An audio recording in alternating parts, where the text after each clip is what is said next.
Everyone, চলে আসলাম একটা জলখাবারের video নিয়ে তোমাদের সামনে। এখানে আমি আজকে বানিয়েছি, দেখো, ডাল বুড়ি।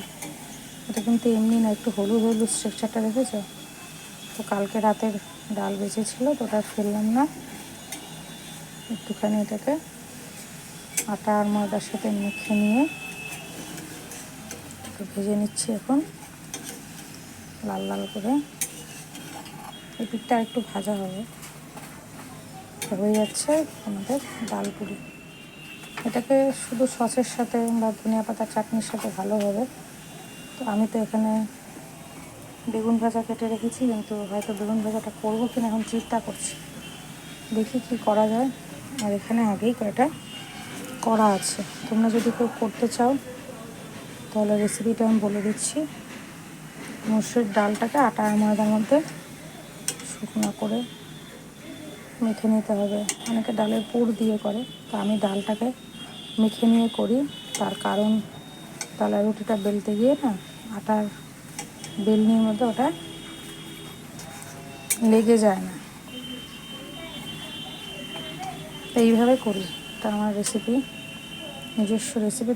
তারপরে ওটার মধ্যে লবণ দিয়ে দিচ্ছি, চিনি তো দিই না আমি, একটু বিট লবণ দিয়ে দিচ্ছি যাতে গ্যাসটা কম হয়। তো এটা হচ্ছে আমার ডাল পুরি করার নিজস্ব রেসিপি। রেসিপিটা কেমন হলো তোমরা কিন্তু কমেন্টে জানাবে। চলে যাচ্ছে।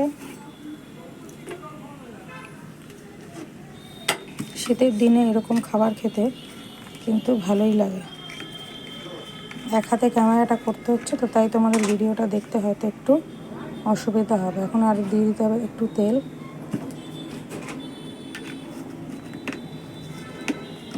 তো চলো, এখানে আছে টোটাল 5টা করেছি, 5টা। আর একটু ডো রেখে দিয়েছি।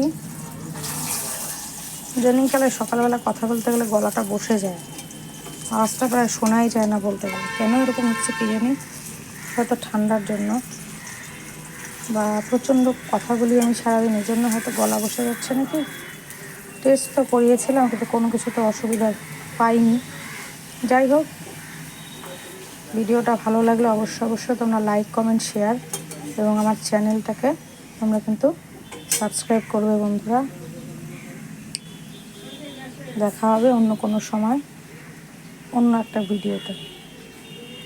এই প্রসঙ্গে বলে রাখা ভালো যে রান্নাবান্না কিন্তু আমি অত ভালো এখনও শিখিনি, চেষ্টা করি তবে নতুন নতুন রান্না করে বাড়ির লোককে খাওয়ানোর।